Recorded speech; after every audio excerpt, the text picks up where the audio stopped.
Hi everyone, आंनि SB Bodoland YouTube channel आव गासिखौबो बरायनाय थाबाय। जों दा गामिनिफ्राय फैनानै बरमायाव दंफायो। बरमा रेस्टुरेन्टाव हाबनायखौ जालांनोसै। दिनै सानडेबो बेनिखायनो न'आव मा खालामना थानो साननानै फैबाय।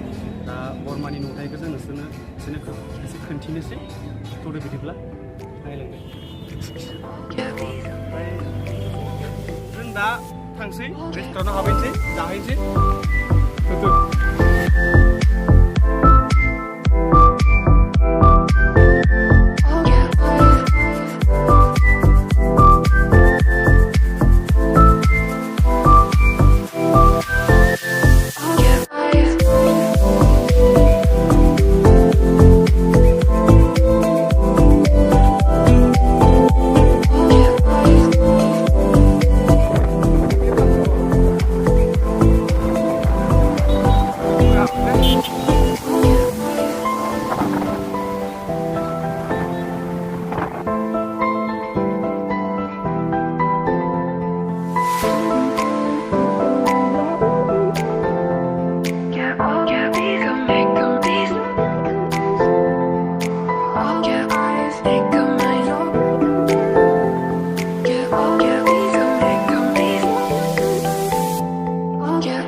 Tuh, मोनफैबाय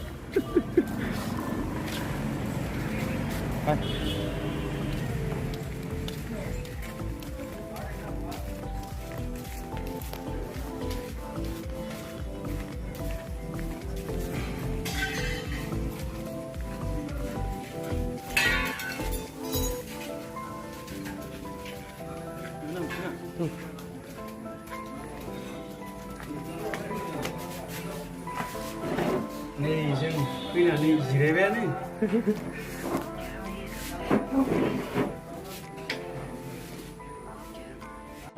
अमा प्लेट सेदोसो जात्रा बानायनांगोन जों दा रेस्टुरेन्टाव फैनानै जोंनि बर'नि फ्रेश एखेबारे गोदो गोदायनिफ्रायनो आबै आबौमोननिफ्रायनो जाबोनाय अमा फ्राय जोंनि अमा फ्राय आरो जोंनि बर'नि कालचार बेजोंनो जों जागायजेनग्रोनोसै भिडिअखौ नोंथांमोना नायलांबाय थाबानो जाबाय आं खिन्थु इउटुबै स्टार्ट खालामनो सानदों आरो नोंथांमोना आंनि भिडिअ खालामनाया दा गोदान नालाय जायाबो जानो हागौ नोंथांमोना गाज्रि दामोन खिन्थु सापर्ट खालाम आंनि लोगोफोरा आंनि भिडिअखौ नायदोंबा लाइक खालाम शेयार खालाम आरो भिडिअखौ नायनानै जुदि सोरबाफोर आंनि लोगोफोरा साबस्क्राइब खालामाखैबा खिन्थु होजागोन दे दहाय प्लेटसेमोन जोंनि बेदरा दा नै बुट लाबबाय पापर लाबबाय आरो दा लाबबावगोन दा जोङो जानोसै सानैजों जानाय फाजि दिन्थिलांबाय थासिगोन जोंनि जानाय लोंनायखौ नै जात्रा खालामबायानो गोदान भिडिअआव अमा बेदर प्लेटसे बुट प्लेटसे आरो पापर गांनै बेजों स्टार्ट खालामबाय आरो दा मा जाबावगोन बेखौ जों खोन्थिबावगोन नोंथांमोना गाज्रि जागोन दादा मोजां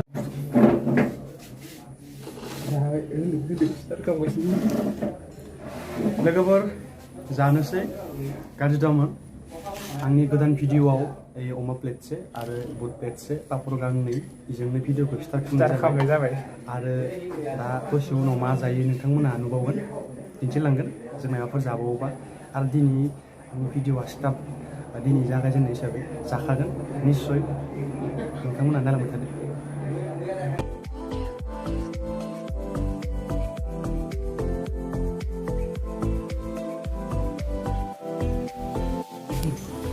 लोंखांबाय जाखांबाय गासिबो प्लेटफोरा खालि जाजोब्बाय नुवाखै मानसोरो ओमफ्राय दा प्लेटफोरा खालि जाबाय नालाय उदैयाबो बुंबाय ओमफ्राय दा ओंखारलांसै आरो जायगानिफ्राय रेस्टुरेन्टनिफ्राय जों ओंखारलांसै दा जों रेस्टुरेन्टनिफ्राय ओंखारलांनायखौ नोंसोरो नायदो जों लकेसनखौ खिन्थिलांनोसै।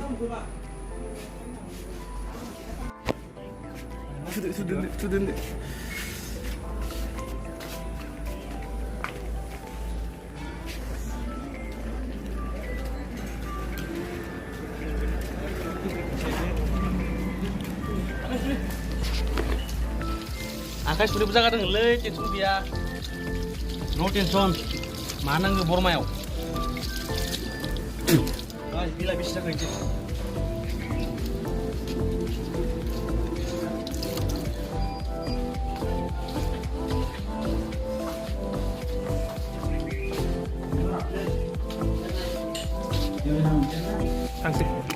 थांसै दैबो लोंबाय दै गांबाय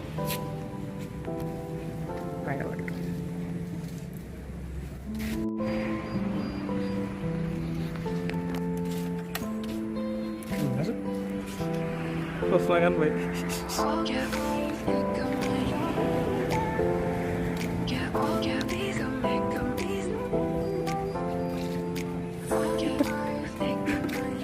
Godan YouTube channel subscribe kalam. Please. Like, share, subscribe.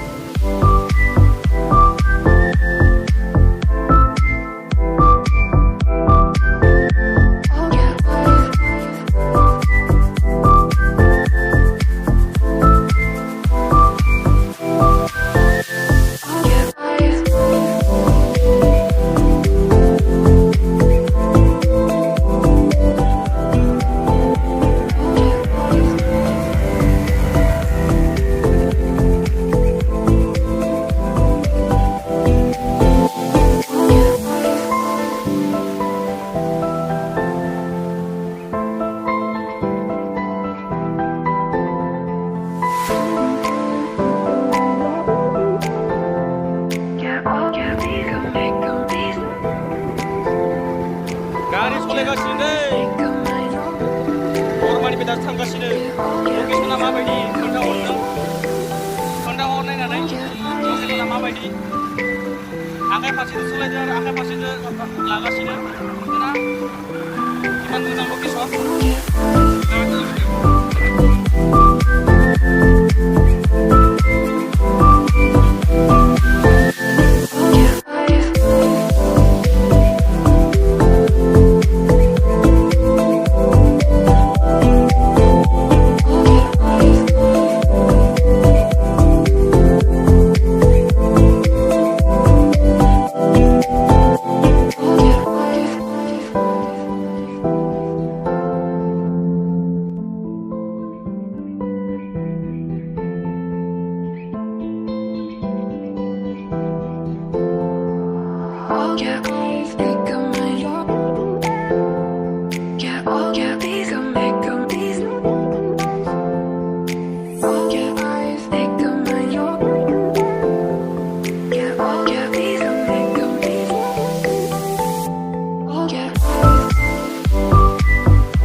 रेस्टुरेन्टनिफ्राय जानानै फैबाय उदैफोराबो बुंबोबाय थारमाने बुगदां बुसि जाबोजोब्बाय बहाबाय आरो जेनेबा दिनै गिदिंनानै रबिबार हिसाबै सानडे हिसाबै ओमफ्राय दा जोङो दहाय थांनायाव जि जों लालांदोंमोन लकेसन इ लकेसनानो दा जों थानाय जायगाया दहाय जों थांनायाव लालांनाय लकेसनानो दा जायगाया अफार ब्रिज बरमानि अफार ब्रिज सोरबाफोर आरो बरमायाव जिम लानो गोसो दोङोबा लानो हागोन ओइनो नङा बेनो